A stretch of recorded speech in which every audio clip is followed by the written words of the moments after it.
Hello, I'm Robin Boyce, and welcome to City Corner. Today, we're going to talk about some great things going on with the St. Louis environment and a new movement for organ donations. Join us.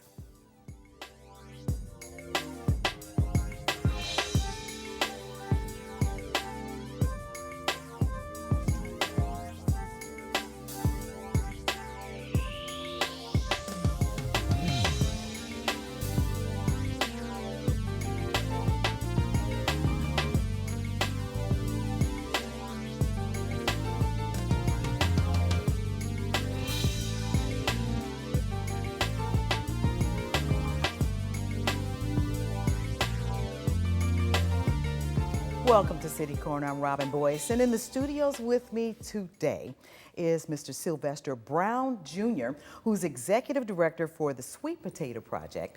And along with him is Mr. Mike Nelson, who is Senior Environmental Instructor for the Computer Village Green Technology Center here in the city of St. Louis. Thank you, gentlemen, for coming in and talking with me today about the St. Louis environment and some of the great things, and maybe some of the things that are kind of tough that we have going on. But we got some young people who are on board at this point that you gentlemen are taking out time to teach about the environment, to grow things in the environment, to clean up the environment. Sylvester, let's start out with you. The Sweet Potato Project, Yes. Where did this wonderful idea of growing sweet potatoes in the northern part of the city come from?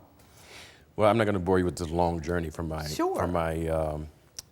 job at the St. Louis Post-Dispatch. Yes. After I left that, I went to work for Tavis Smiley Everybody and knows who you Cornell are. West. Yeah, and I'm not bragging. I'm just You pointing out Mr. that Sylvester Brown. Everybody knows who you this are. journey, I was learning a lot. Yes. And once I was with the Black thinkers, I realized that we weren't on board with what was going on in our country. President Barack Obama had been elected. He had put out all these wonderful initiatives to reclaim and revitalize metropolitan areas. Of course, most African Americans live in the nation's metropolitan areas. So I became concerned that there was no real agenda for rebuilding our communities and saving our children. I don't have to bore you with the numbers. We know what the how data- many we kids know are the dropping data out of that's out school, how many there, kids yeah. are winding up in poverty, how many kids are dying at an early age. So it boiled down to I just thought I needed to do something. So what could I do in my community with children in my community to get them to learn about the economics of their own community and food? Food is a challenge. There are places in St. Louis where our families cannot even get access to fresh food. Exactly. So why not turn that obstacle into a opportunity? Why not start growing the food? Why not teach kids that they don't have to do anything goofy? They don't have to break into cars or sell drugs. You can do something as simple as plant a sweet potato. Learn about the mechanics, learn about marketing, learn about advertising, learn about product development, and then go out and put that product in the So the streets. students are getting a chance to learn all of these things with reference to growing a sweet potato. Yes, and the beautiful thing is they're doing it within their community. So we have the kids, so we secure vacant lots. And there's a lot of vacant lots in St. Louis. So we had the kids plant sweet potatoes. For 10 weeks, we teach them marketing, branding, product development. We really work on their self-esteem. They're actually farming and planting the seeds as well They actually and plant- harvesting? Yeah, that's the first thing they do is they go out and they plant the seeds. Wow. They go out and plant the slips, sweet potato slips. And then we spend 10 weeks teaching them all these things. They are charged with coming up with the product. What product can you make from your produce? And they have a lot of ideas. Last year, actually, 2012, we started in 2012, and we started with sweet potato cookies. So the kids are out there marketing. Cookies? Yeah, cookies made from sweet potatoes. We have two varieties, chocolate chip and original. Yum. Yeah. The original recipe came from Sweet Arts, but now we have a relationship with St. Louis University Department of Dietetics and Nutrition. They came on board in 2013. They have been a very powerful partner. We actually bake our cookies in an industrial kitchen, so the kids are taught how to Awesome. make real cookies, what's the nutritional So value. the cookies that you're cooking, you're getting them out to what? Some of the grocery stores here Not locally? yet. What or- we're doing now is we're doing local retail. We're having the kids set up sales presentations, farmers markets, really getting them in the whole Okay. idea of doing sales, making their sales. So they're understanding, or they're getting to the point, or now they are understanding the processes that it takes from the ground of seedlings ground up. all the way to getting it there to market. And you have to teach them things like, you can't eat your profits. You have to Right. understand, what does it cost to make a cookie? How do you That's really make a awesome. profit from this cookie? That's awesome. So, You've got an interesting background, Sylvester, with reference, of course, yes, working for the St. Louis Post-Dispatch. Awesome columnist. We miss you a lot. I'm sure you hear that all the time. And you had a Take Occasion. 5 magazine For that I'm 15 always years. on you about getting going again. That's a young man's game. Yeah, no, I believe Yeah. you could do it again. And I'm sure there are many, many books that are in you too. Yeah. But in getting to the environment that on the other side of things, carburetor has been a really big issue in the North St. Louis area for a long time.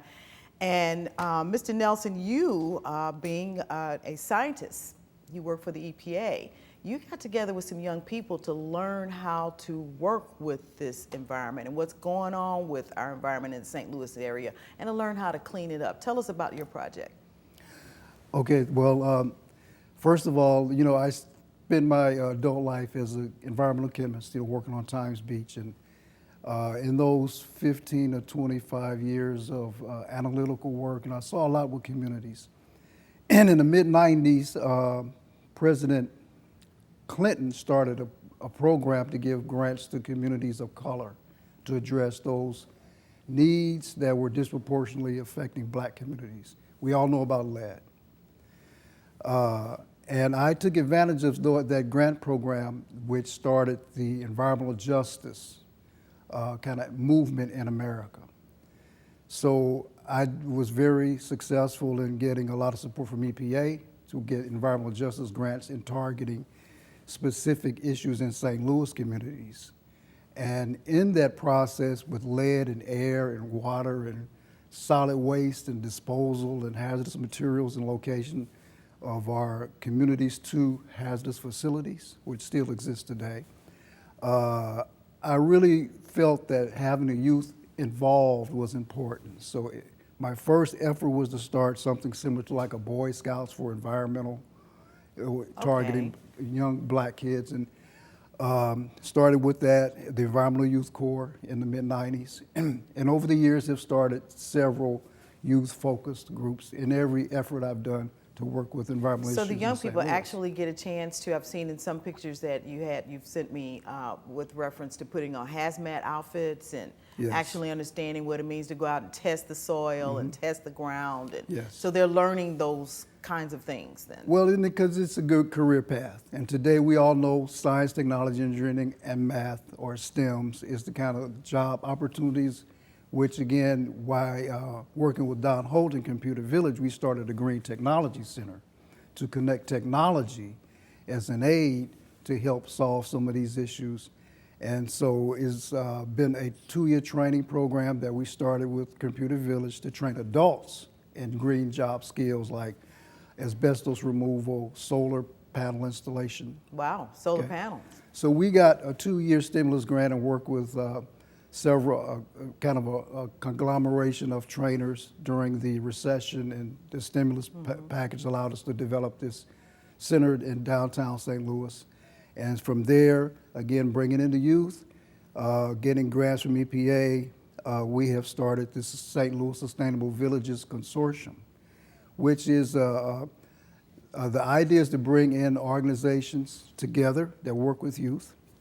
And we all have heard the word sustainability, you know, and eventually, you know, people want to know where sustainability came from. It really came from the environmental movement, and we kind of use that term in the environmental industry, and now it's become like a kind of a general term that basically I would say just sustainability means just think green.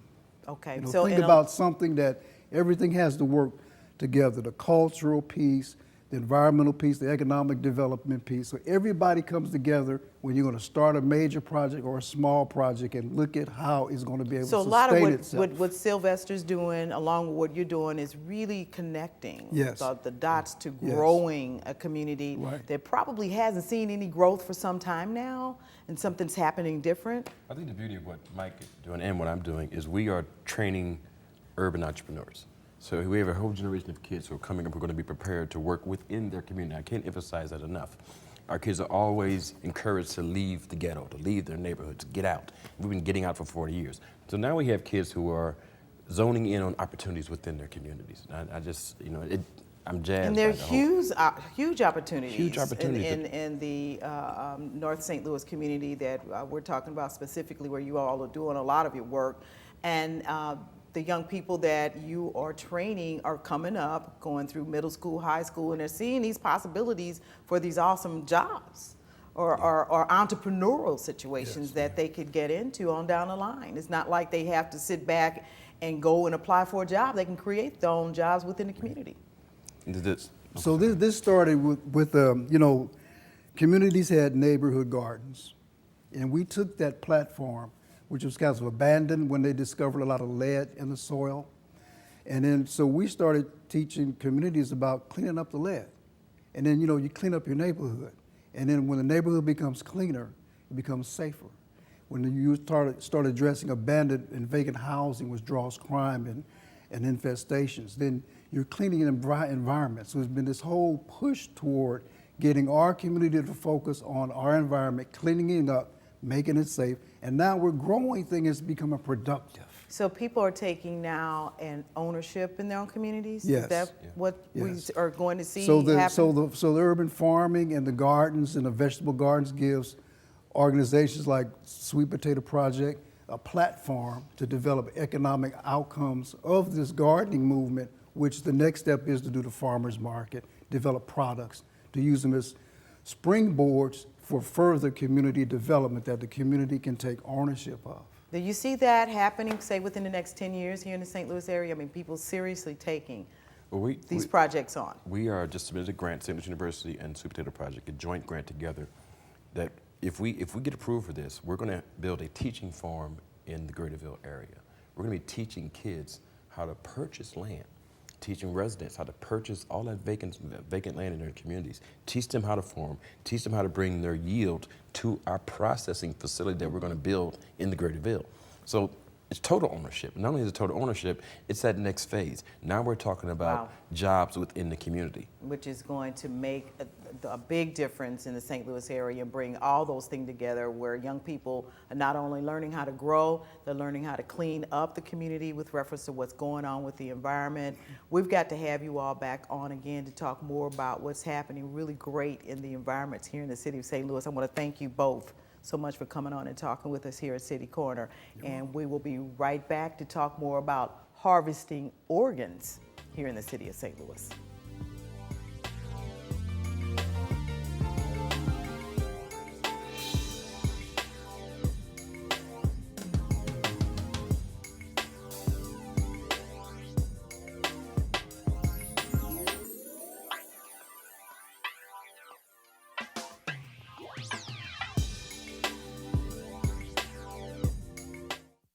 This financial advisor is being accused of committing one of the largest investment frauds in the history of the United States. I guess we're not going to Aspen.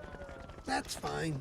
You see, I like tennis balls. He likes insider trading. So he's going to jail and I'm going to a shelter. And no, they're not the same thing. Shelters are for good pets that want to be adopted. Jails are for criminals. I've done nothing. Uh-oh. Ooh, okay, I stole a cheeseburger once. I'm a dog.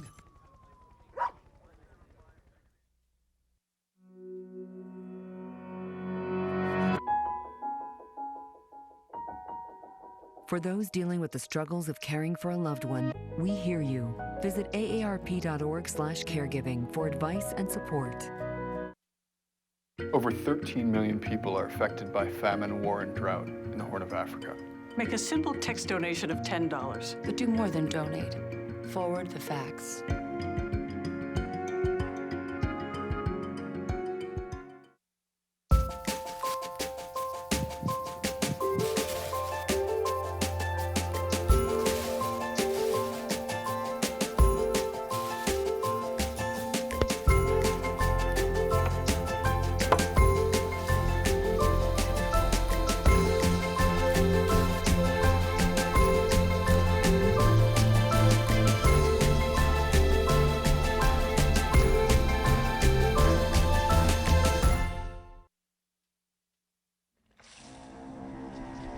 When some people struggle with their mortgage payments, they become frozen, petrified. Not knowing what to do, they do nothing. But the people who take action are far more likely to get the most positive outcome. Making home affordable is a free government program. Call now to talk one-on-one with a housing expert about the options that are right for you. Real help, real answers, right now.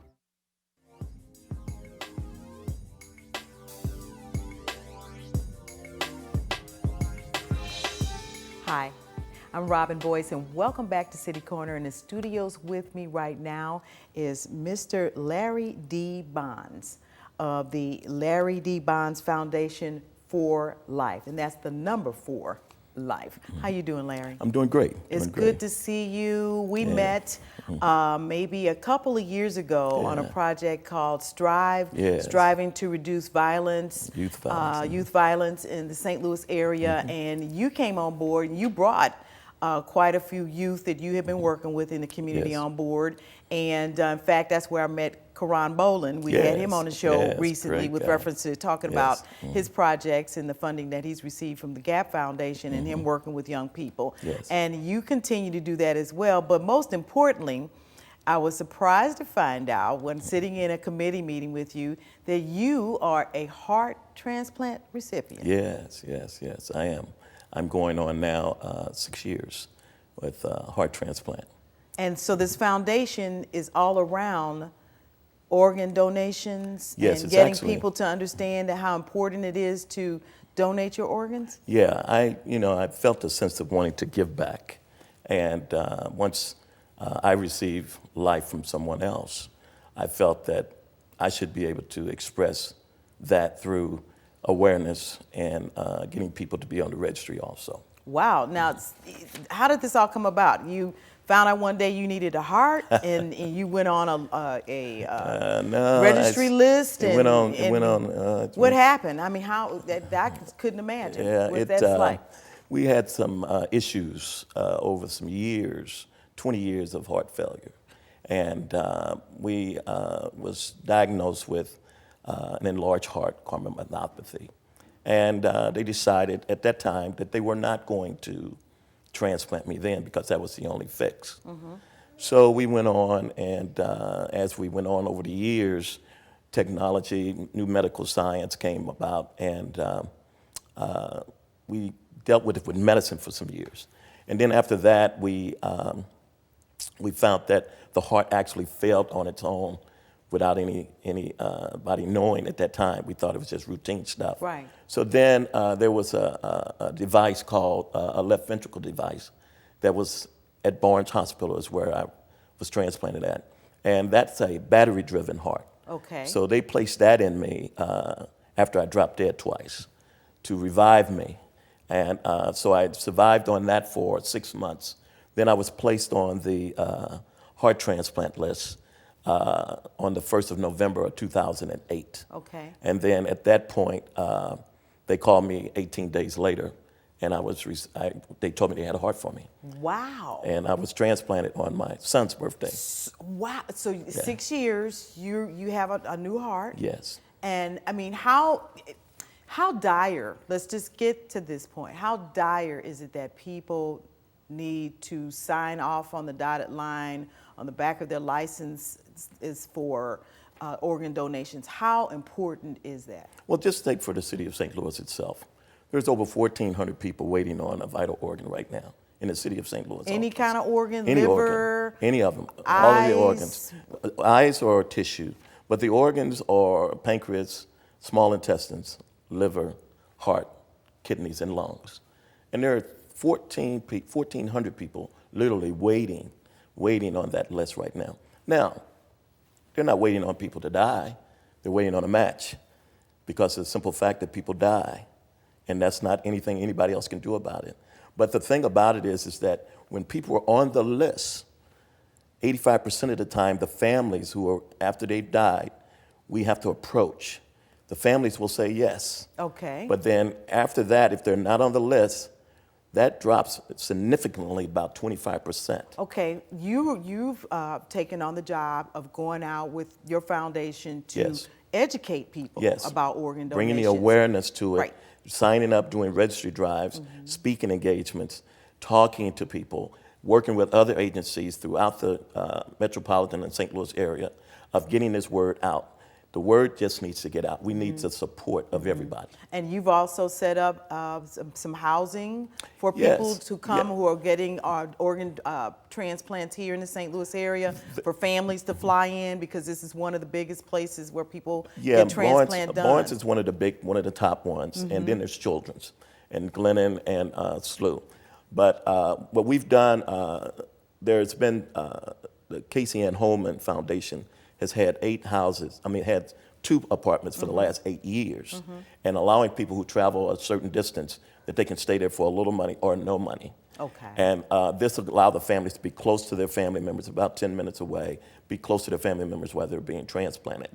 Mid-America Transplant Services, who does all of that, they're the OPO, who does all of the organ harvesting and work with all the hospitals. They're the ones who have just opened up 10. I was blessed to, with the Casey Ann Holman's family and their foundation, to open up an apartment in my donor's name this next month, June 4th, after seven months of being in existence with the foundation. Now, you just celebrated with your donor's family. Yes. You just had a big celebration recently. 5 years we did. They came in. We met for the first time last October. Great. After 5 years we met. They came. Now we spent Christmas together last year and everything. They're coming down for the ribbon cutting. Wow, for the apartment buildings that you're opening up. And this is in the 8th and 9th ward, you said? Yes, it's in that ward right there. And we're hoping that we can get them to come out and come and visit and be there with us for that fantastic day. Great. From 3 to 6 on June 4th. So you had an opportunity to meet the family. You had a big celebration. It was a card party? Tell us about it. You've got some cards here. Actually, what we've done, we started a game night, annual game night. They're and beautiful. Through the game night, what we do is we play all kind of games and stuff because people like to have fun. So we actually have a celebration. They weren't going to come because they had something else to do, but they came in and surprised me. Wow. And they showed up, and it was 250 people. Like, it was just a big, huge event just for them, for all my family and friends to meet them, and it was just a wonderful, wonderful time that we did that. Excellent. So we're showing some video right now, that game night and the good time that you had there that night, and some of the people and the donors. Right, that's the donor family there. Right there. That is absolutely fantastic. How's it meeting my folks? daughter, Shannon. Oh, wow. How is it meeting the family of the person's heart that you received? It was. What is that like? When we first met, it was kind of, when we first met, they were kind of, we were a little standoffish, and the person I am, I just said, you know what? Come on. Next thing you know, cameras came out, pictures started everybody, going, Larry. and everything. Almost seemed like we knew each other anyway. Right. But we started that out, and then after a few minutes, we in turn, I just sat there and told him, I said, let me talk to you about what me and your dad's been doing. Wow. And for the 5 years, we did that. And this we is their father. This is their father who passed away. Oh, the young girls were, at the time, they were 10 and 12. JC was 10 and Logan was 12. Wow. And now they're in fact, we're going to Logan's graduation out of high school on May the 23rd. So you're staying in contact. Their father still lives through you. And you're grateful to receive the organ. Getting back to organ donations and the importance. We were talking a lot about, as we were working with the Strive Project with talking to young people. One of the things that you discussed was that you definitely go in and you talk with individuals who are working boots on the ground with the young individuals out there who are in the community, some that are finding themselves in trouble, at risk. You were talking to the young people who were feeling like they don't have a life to live anymore, and that they're going to get out there and get shot or whatever, about signing off. I go to the DMVs, and 90% of the people who sign up to DMV. Really? And so I'm there working and talking with them and educating people and signing them up. So that's where we do our biggest work at, is the DMVs.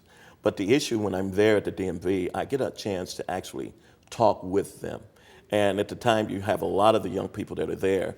And I just tell them, I say, look, if this is something that you're going to continue to do, taking lives for no reason, for a reason that we feel value of life is more important than taking a life, then don't just take the life. Consider this. Sign up on the registry if you're going to continue to do something such foolishness as that. I just think it's such a foolishness to take a life over something lesser than what you value life as. And I don't think young people value life as we did when we were coming up. So you're asking young people, if you're going to continue this at-risk activity and behavior that's going on right now, then sign off your organs and do something positive. I'm going to funerals. I see young people at funerals and stuff. I go and do requests at the family. I'm there at the ER. Hundreds of kids are sitting there crying and stuff over something that was just so senseless of a killing over nothing. $5, they stepped on they talked to me wrong, they looked at me wrong. These little senseless things. And then I'm standing there talking to them. Don't allow this to be the last thing that you remember of your family member. Allow them to give life to someone else. Allow them to give some life to someone else. And while those because young they're people, dead now. And if that person, the young person you get to is still living, you're asking them to do something positive? If they can do it positively now, to at least put a legacy out there now, at least you know, not just for anything, this is for everyone. Everybody. Everyone should sign up.